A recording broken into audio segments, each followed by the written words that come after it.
რა სიტყვით ეკონომიკურ გაერთიანებაზე, რომელიც ღიად უპირისპირდება ამერიკულ საფინანსო სისტემას და დოლარის მსოფლიო დომინაციას. ბრიქსი ალიანსი, რომელსაც დღეს უკვე მსოფლიოს მოსახლეობის თითქმის ნახევარი წარმოადგენს და რომლის მიზანი ამერიკის ფინანსური უპირატესობის შეცვლაა. ბრაზილია, რუსეთი, ინდოეთი, ჩინეთი და სამხრეთ აფრიკა.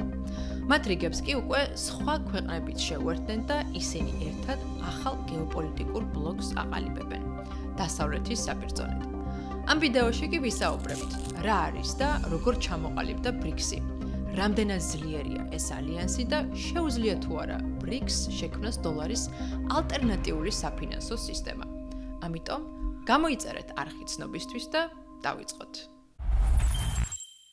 რამდენად გასაკვირიც არ უნდა იყოს, ბრიქსის ისტორია შეერთებული შტატებიდან იწყება. 2001 წელს ცნობილი საინვესტიციო ბანკის Goldman Sachs-ის ეკონომისტმა ხაზი გაუსვა ბრაზილიის, რუსეთის, ინდოეთისა და ჩინეთის ეკონომიკების სწრაფი ზრდის ტემპს და ამ ოთხეულს აკრონიმიც მოუფიქრა. BRIC. 2009 წელს ეს ქვეყნები მართლაც დაინტერესდნენ ერთმანეთთან თანამშრომლობით და ჩამოაყალიბეს G7-ის მსგავსი მოლაპარაკების პლატფორმა, რომელშიც შედიან კანადა, საფრანგეთი, გერმანია, იტალია, იაპონია, გაერთიანებული სამეფო და შეერთებული შტატები. 2010 წელს კი თავდაპირველ 4 ქვეყანას სამხრეთ აფრიკაც შეუერთდა და ასე დაიბადა ბრიქსი.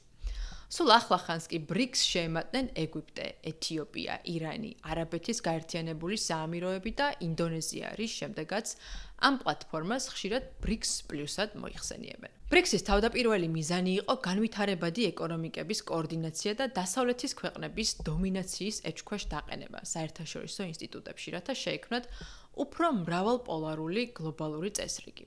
ეს დისბალანსი რომ უკეთ წარმოიდგინოთ, დაუბრუნდეთ G7-ის მაგალითს. ეს 7 ქვეყანა ერთად მსოფლიო მოსახლეობის დაახლოებით 10%-ს წარმოადგენს, მაშინ როცა ბრიქსის ქვეყნებში მსოფლიო მოსახლეობის თითქმის ნახევარი ცხოვრობს. მაგრამ ეკონომიკური სიმდიდრე პირიქითაა გადანაწილებული. მსოფლიო ეკონომიკის თითქმის ნახევარი სწორედ მოსახლეობის 10%-ის ხელშია. მაშინ როცა ბრიქსის ეკონომიკა დაახლოებით 30%-ს წარმოადგენს. სწორედ ამიტომ ბრიქსი იბრძვის ორ ფრონტზე. ერთი მხრივ წევრებს სურთ ცვლილებები არსებულ სისტემაში, მსოფლიო ბანკსა და საერთაშორისო სავალუტო ფონდში, რომლებსაც ხშირად აკრიტიკებენ როგორც დასავლეთის ინტერესების გამტარ ორგანიზაციებს, მეორე მხრივ კი საკუთარ ინსტიტუტებს ქმნიან პარალელური წესრიგის ჩამოსაყალიბებლად. 2017 წელს ბრიქსმა დააარსა ახალი განვითარების ბანკი, რომელიც უკვე აფინანსებს ინფრასტრუქტურულ პროექტებს ბრიქსის ქვეყნებში, მაგალითად ელექტროავტობუსებს ბრაზილიაში, ჰიდროჰესებს რუსეთში, წყალსაცავებს ინდოეთში და ასე შემდეგ. ბანკი ასევე ხელს უწყობს ეროვნული ვალუტების გამოყენებას და ლოკალურ ვაჭრობას, რაც დედოლარიზაციისკენაა მიმართული. ბრიქსის წევრებს სურთ შექმნან გლობალური საფინანსო სისტემის ალტერნატიული მოდელი და ეს მიზანი ბრიქსის სამიტებზეც სახელდება. მაგრამ რამდენად რეალისტურია დედოლარიზაციის ეს ამბიცია? სანამ ამაზე გადავალთ, ჯერ განვიხილოთ, რამდენად ძლიერია დოლარი. ამერიკული დოლარი არის მსოფლიო სარეზერვო ვალუტა, რაც იმას ნიშნავს, რომ ეროვნული ბანკების და საფინანსო ორგანიზაციების უმრავლესობა თანხის დიდ ნაწილს დოლარში ინახავს. ეს იმიტომ, რომ დოლარი ითვლება ყველაზე სტაბილურ ვალუტად ამერიკის ღია წარმატებული ეკონომიკისა და დემოკრატიის მაღალი ხარისხის გამო. თუმცა ეს ყოველთვის ასე არ ყოფილა. სარეზერვო ვალუტის სტატუსს ისტორიულად სხვადასხვა ძლიერი სახელმწიფოები ინაწილებდნენ. მაგალითად, საფრანგეთს ჰქონდა ეს სტატუსი 1720 წლიდან 1915 წლამდე, ხოლო 1815 წლიდან მეორე მსოფლიო ომამდე ის დიდი ბრიტანეთის ფუნტ სტერლინგმა ჩაანაცვლა. ამის შემდეგ კი ბრეტონ ვუდსის შეთანხმების შედეგად ამერიკული დოლარი გახდა მსოფლიოს წამყვანი ვალუტა. ბრეტონ ვუდსი იყო საერთაშორისო ფინანსური სისტემის შექმნის გეგმა, რომელიც შემუშავდა 1944 წელს მეორე მსოფლიო ომის დროს შეერთებულ შტატებში ბრეტონ ვუდსის კონფერენციაზე. ამ დროს ახალი საერთაშორისო საფინანსო სისტემის საჭიროება იდგა, ამერიკაში კი მსოფლიოს ოქროს რეზერვების 2/3 ინახებოდა, რის გამოც სწორედ შეერთებული შტატები იყო ყველაზე გავლენიანი მოთამაშე. ამიტომ ბრეტონ ვუდსში შეკრებილი 44 ქვეყნის წარმომადგენელი შეთანხმდა, რომ თავიანთი ვალუტები მიებათ დოლარზე, ხოლო დოლარი მიებათ ოქროზე. განვითარებადი ეკონომიკების დახმარების მიზნით კი შეიქმნა საერთაშორისო სავალუტო ფონდი და მსოფლიო ბანკი. ასე გახდა დოლარი ერთადერთი ვალუტა, რომელსაც შეეძლო ოქროზე კონვერტაცია და შესაბამისად გლობალური სარეზერვო ვალუტის როლიც დაიმკვიდრა. დოლარის სარეზერვო ვალუტად გადაქცევამ კი ამერიკას სამი უმთავრესი სიკეთე მოუტანა, რის გამოც ითვლება, რომ სწორედ დოლარია შეერთებული შტატების გავლენის უმთავრესი წყარო. პირველი, სტაბილურობა, რასაც საერთაშორისო ვაჭრობაში გადამწყვეტი როლი აქვს. იმისათვის, რომ ქვეყნებმა თავიდან აირიდონ ფულადი დანაკარგები სხვადასხვა ვალუტაში განხორციელებული ტრანზაქციების შედეგად, ან გვერდი აუარონ პოლიტიკურ უნდობლობას, ისინი იყენებენ საერთაშორისოდ აღიარებულ ვალუტას დოლარს. სხვაგვარად რომ თქვათ, დოლარი არის გლობალური ვაჭრობის ენა, რომელზეც თითქმის ყველა მხარე საუბრობს. ეს კი დოლარის სტაბილურობის ქვაკუთხედია. მეორე, შეერთებული შტატები გახდა საინვესტიციო ჰაბი, რადგან ეკონომიკას უყვარს სტაბილურ ფულთან ურთიერთობა. სწორედ ამიტომ თითქმის ყველა ქვეყანას აქვს დოლარების ყულაბა, ეგრეთ წოდებული ეროვნული რეზერვები, მაგრამ ეს რეზერვები ყოველთვის არ ინახება კარგად ჩარაზულ სეიფებში. ქვეყნები ადამიანებისა და ბანკების მსგავსად ახორციელებენ ინვესტიციებს და ხშირ შემთხვევაში აბანდებენ ამერიკის ობლიგაციებში, საიდანაც ისინი იღებენ საპროცენტო სარგებელს. ეს ძალიან ჰგავს ანაბარს, თუ ბანკს თქვენს თანხას მიასესხებთ, ანუ გახსნით ანაბარს, ბანკი ამის სანაცვლოდ საპროცენტო დანამატ შემოგთავაზებთ. დაახლოებით ასე მუშაობს ობლიგაციებიც. და ისევე როგორც ბანკი თავად განსაზღვრავს, რამდენი ანაბარი მიიღოს, ანუ რამდენი მოქალაქის ვალი დაიდოს, შეერთებული შტატებიც თავად ადგენს, რამდენი ობლიგაცია გაყიდოს. სწორედ იმიტომ, რომ დოლარი ყველას სჭირდება, თეორიულად ამერიკას შეუძლია იმდენი ვალი დაიდოს, რამდენიც უნდა, მაგრამ რა თქმა უნდა, ზომიერების ფარგლებში, რადგან ზედმეტი ვალი დროთა განმავლობაში პრობლემად გადაიქცევა. ალბათ გაგიგიათ, რომ შეერთებულ შტატებს 36 ტრილიონ დოლარზე მეტი ვალი აქვს და დონალდ ტრამპი ამის აღმოფხვრაზე ბევრს საუბრობს. და ვისი ან რისი ვალი შეიძლება ჰქონდეს ამერიკას? ყველასი, ვინც ობლიგაციები შეისყიდას როგორც ამერიკის შიგნით, ასევე მის გარეთ. სწორედ ამ გზით აღმოჩნდნენ იაპონია, ჩინეთი და დიდი ბრიტანეთი ამერიკის სახელმწიფო ვალის ყველაზე დიდი მფლობელები. მესამე უპირატესობა არის ნავთობის საერთაშორისო ვაჭრობის დოლარში განხორციელება, ანუ ეგრეთ წოდებული პეტროდოლარი. ბრეტონ ვუდსის შეთანხმებიდან რამდენიმე ათეული წლის შემდეგ 1971 წელს პრეზიდენტმა ნიქსონმა შეწყვიტა დოლარის ოქროში კონვერტაცია. ქვეყნები, რომლებსაც ამერიკის ობლიგაციებში ჰქონდათ დაბანდებული ფული, კუპიურების მაგივრად უფრო და უფრო მეტ ოქროს ითხოვდნენ, რის შედეგადაც ამერიკას ოქროს მარაგები ეწურებოდა.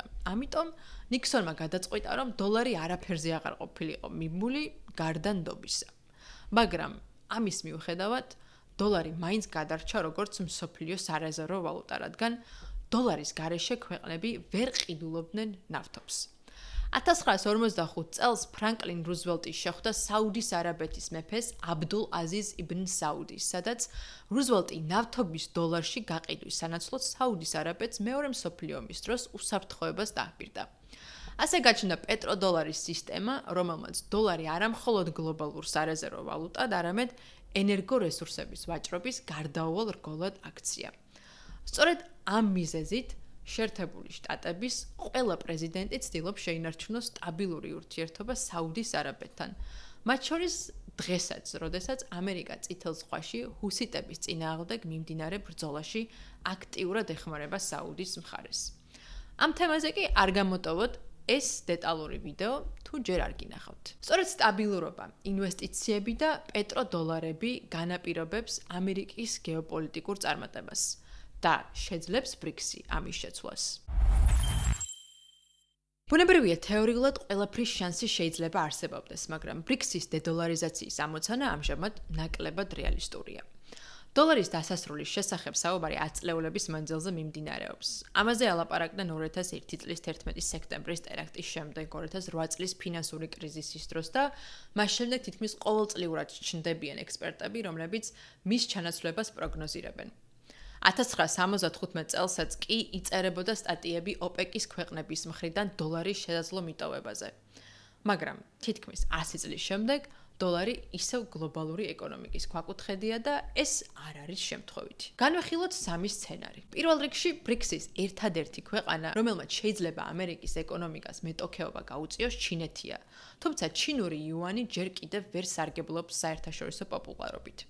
ერთ-ერთი მთავარი მიზეზი ის არის, რომ ჩინეთის მთავრობა თავად აწესებს მკაცრ ლიმიტებს იუანის ბრუნვაზე, ანუ არეგულირებს, რამდენი ფული შეიძლება შევიდეს ან გამოვიდეს ქვეყნიდან. ინვესტორებს კი არ მოსწონთ მუშაობა ისეთ ვალუტასთან, რომლის თავისუფლად გატანაც ან კონვერტაციაც ყოველთვის არ არის შესაძლებელი. ამასთან ერთად ჩინეთი არ აღიქმება ქვეყნად, სადაც არის თავისუფალი სასამართლო და ფინანსური დავების გადაწყვეტა სამართლიანად ხდება.